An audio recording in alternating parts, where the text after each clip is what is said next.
Hey guys, today we're going to talk about my buyer's guide or my buyer's handbook, the thing that I give all of my clients to help them move through the process start to finish. And so if you're moving in South Carolina, check this out.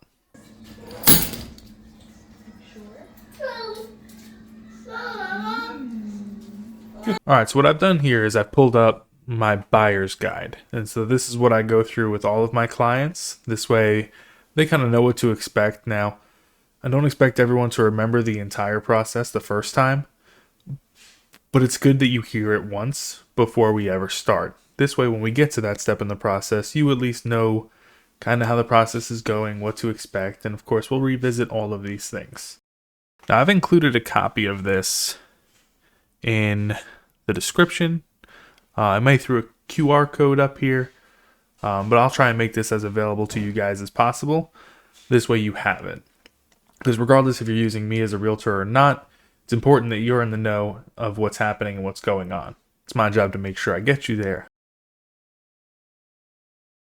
When I came into the real estate market was during COVID. And so real estate was on fire. Homes were selling like crazy. Inventory was dropping super low. We also had record low interest rates. So everything was everywhere and it was chaos.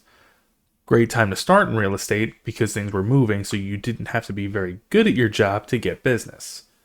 Things have slowed down a lot now, and now it takes more knowledge and expertise, let's say. So I'm super excited to be able to actually tell you guys that my wife and I took this team to the #1 team at Century 21 803, and we've also been recognized as being within the top 10 and top 5 teams in the state of South Carolina. We've been recognized with many awards, we've been decorated, and I just appreciate being able to provide this level of service in my area. Let's jump down to free time. Man, I love to read. I didn't know I loved to read until a few years ago, but I absolutely love it. I like reading books from David Goggins, Grant Cardone, among many other self-help, self-improvement books. That gets the fire going. So if you know a great book, recommend it in the comments below. I would love the opportunity to read it. All right, so step one, we're going to talk about getting prepared to buy a house. So you want to make sure that your finances are in order. So when you go to purchase a home, it could be somewhere between 0 to 10% just for a down payment. More if you want it, less depending on the loan type. So you want to make sure that you do have some reserves. I would like to say if you have, it's probably 16% of the purchase price, you would be comfortable. Now, I'm not the money side of things. You'd want to talk to a lender to be more specific, but 16% is going to give you somewhere between a 3.5, 0, 10% down payment, and then 6% for additional closing costs and other fees that may come up if there's a problem with the home or something like that. So if you don't have that and you're trying to get that taken care of, you can always contact a financial institution to start the process. They're going to be able to give you helpful tips on how to get your money right. And they're going to be able to give you helpful financial tips to get you in a place that you need to be in order to purchase. The next thing you're going to want to look for is a realtor. And I'm not saying you have to work with me. You have the right to work with anybody or nobody in the state of South Carolina. However, in the years that I've been a realtor, I've grown to understand the true value that an agent brings to a real estate transaction. Agents handle a majority of the incoming and outgoing communication throughout the process. They coordinate dates and times and negotiate price and repairs. And if they're representing you specifically, it's in your best interest. We'll talk more on that later. So I actually find huge value in realtors, so much so that when I purchase outside of my area of expertise, which would be Richland, Lexington, and Kershaw County, I use a realtor for those transactions, both buying and selling. If you like the way that I do things or how I present myself or confident in my abilities to represent you, or you're not sure and want to find out, you can always reach out to me. And then getting a mortgage pre-approval. And so before you start shopping around for homes, it's crucial to get a pre-approval. Find a mortgage broker that works best for you. You can always take a recommendation from a realtor. I know that I have lenders that I've worked with in the past that have done great work for my clients. All right, great. We've done the preliminary work. Now we're going to be on to step 2. Now here you want to make a list of things that you require and desire to be in your new home, right? Wants on one side, needs on the other. And we're going to hit as many of the wants as possible while simultaneously checking off all of your needs. Also be sure to discuss this with any co-buyers that you have. You have a husband, wife, partner, mom, dad, aunt, uncle, son, daughter who are making this purchase with you. You want to include them on, hey, what are we looking for in a house? Talking about this early is going to help prevent a lot of trouble in the future. Great, now we have what's established as our buyer's box. We know what we're looking for. That's when we're going to start looking for homes. You're going to share with me that buyer's box or that information so that we can start looking through the homes that I have available internally through the MLS. And we're also going to look at any external sites as well, like any for sale by owners and things like that. Now we're going to move on. We found the house of our dreams. It's time to write an offer. So as we're drawing up this offer, I'll ask you a series of questions that are all contingencies built into the contract that fit what you are looking for and what you're willing to offer for the home. This isn't just purchase price. Obviously, purchase price is going to be one of the highest leveraging items on a contract, but there's more to it than that. Some people need to get out of a house as soon as possible. So we may try and negotiate our closing date to try and make sure it accommodates what they need. If they have an offer that's similar, maybe $1,000 more, $500 less, something like that, but you're flexible on the closing date where they can stay in their home while they're looking for another home, it really makes an offer enticing. But there are many, many factors on that. I'll probably do a whole other video on just an offer, so we'll leave it there for now. So on the contract, in our offer, we can include something called due diligence. In our due diligence period, well, before I go on, I'll explain what a due diligence period is. You'll have an allotted amount of time. Now, if depending on what contract you use is how much time is there within our CCRA contract or the Columbia contract, as it's currently written, as of recording this video, and it is changing. Maybe not this section per se, but it gives you 10 business days, or about 14 days, depending on the holidays. So that's written in unless we elect not to use that. So you'll be able to take the 10 business day due diligence period and complete your inspections. That gives you time to check on the property to make sure that you like what you're about to purchase.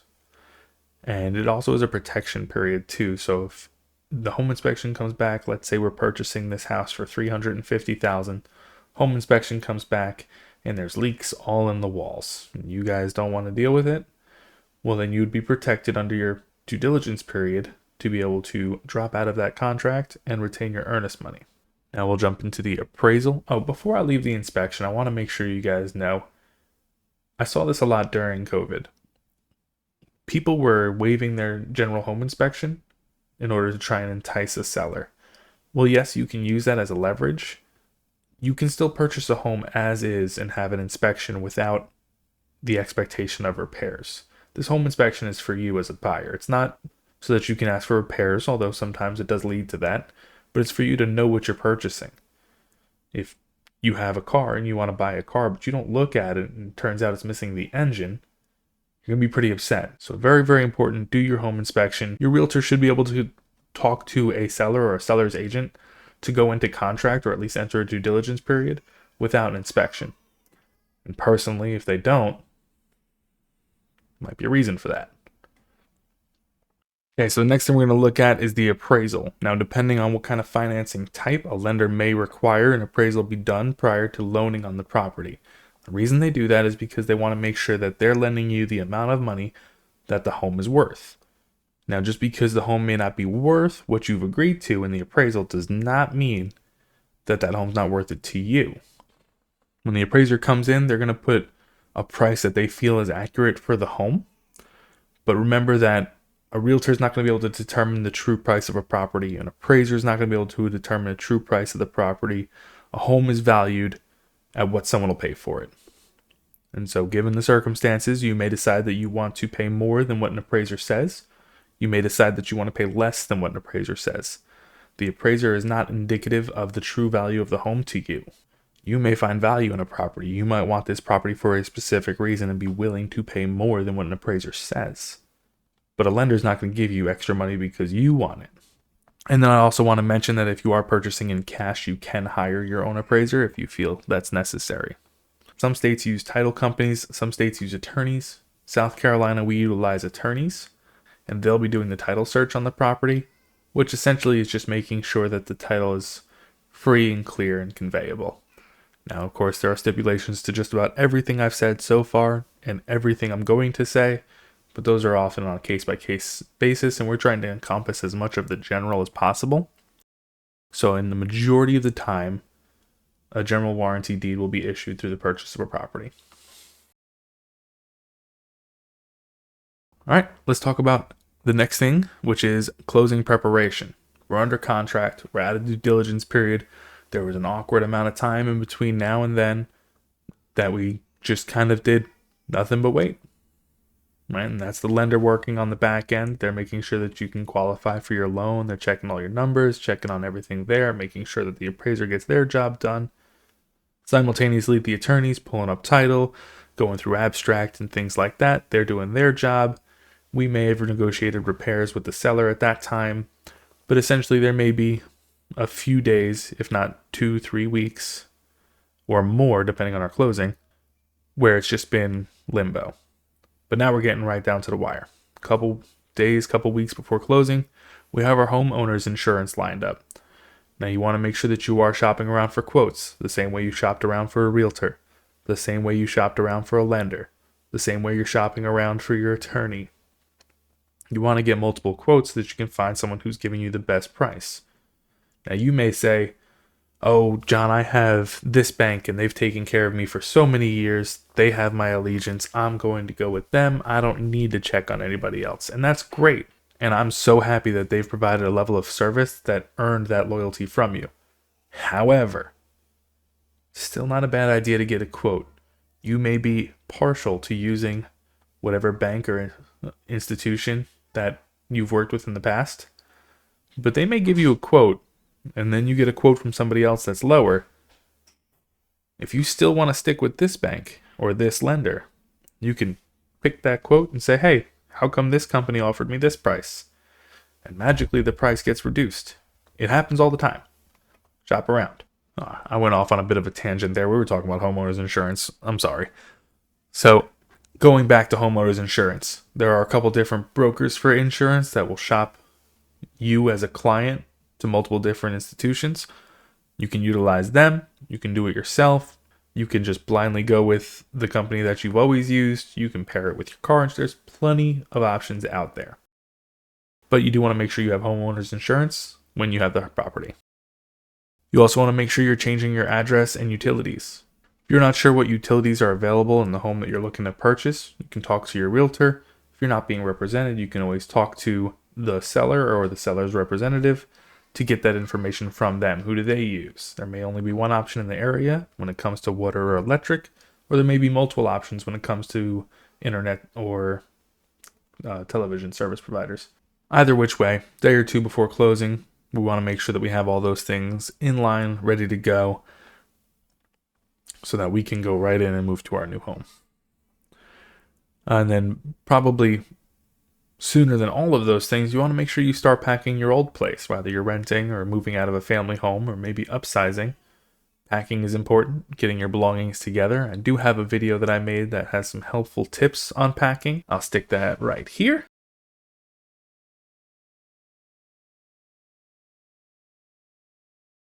Okay. Day before closing, same day as closing. What's left to do? We got to be getting close, and you're right, we are. Usually within 24 hours of closing, you want to do what's called a final walkthrough. We're going to walk through the property, check for any new or undiscovered damages from when we saw it the first time. If anything's changed, we want to make sure that we bring that up to not only the seller, but an attorney. Hey, we may have a possible problem. We need to look into this. Doesn't always happen, but if it ever does, you'll be glad that you walked through the property prior to. Also, with that being said, if a tree happened to fall on the property, sellers moved out, we didn't go look at it, now that's your tree in your house. Very important to do your final walkthrough. Next, we'll head to the attorney's office. This is where we're going to have closing. And a couple things you want to make sure you bring with you is a valid government-issued ID. You may even need 2 forms of identification. So if you have a passport, birth certificate, something like that, bring that as well. A cashier's check, in case you have any additional closing costs that you haven't already wired. Outstanding documents that may be required from your lawyer or your lender. more often than not, this will already be settled prior to us showing up, and you'll probably just need your ID and a pen. And a well-rested hand, because you are going to be signing a lot of documents, especially if you're financing the property. Lenders tend to have entire packets that need to be signed through again, and in some cases, they'll need them signed through twice, so it can get lengthy. I've seen stacks come through like this big. It's fun. So for both the buyer and the seller, you guys are going to have closing costs on this day. Those things are typically wired. I've provided a list of things that may be charged to you on your settlement statement just to help you prepare for it. And again, all these quotes should be included as you're going through the lending process. They'll have estimates based on what they've seen in the past. Your attorney should be able to have estimates. None of this information should be new. Ask questions to your lawyer. If you're not sure, if you don't know, ask. You may have an attorney that's going through boom, boom, boom, boom, boom, boom, boom. This is what you're signing. This is what you're signing. This is what you're signing. You're making a large financial purchase. If you're uncomfortable, say something. Hey, what does this mean? Okay, and why am I signing this again? This looks different from the last time I saw it. Can you tell me why that is? Why is it necessary to have this? This is the first time I'm seeing it. Everything that you're thinking, feel free to ask. Because this is your time that you're agreeing to all of this stuff. Protect yourself.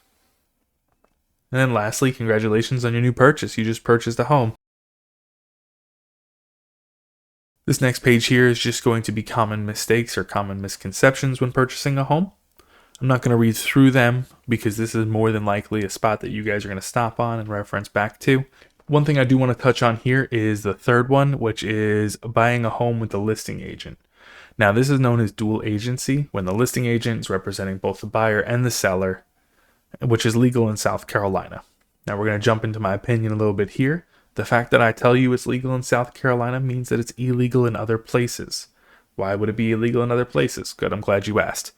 So, here's my opinion. Again, I'm not 100% sure that this is the reason, but this is how I see it.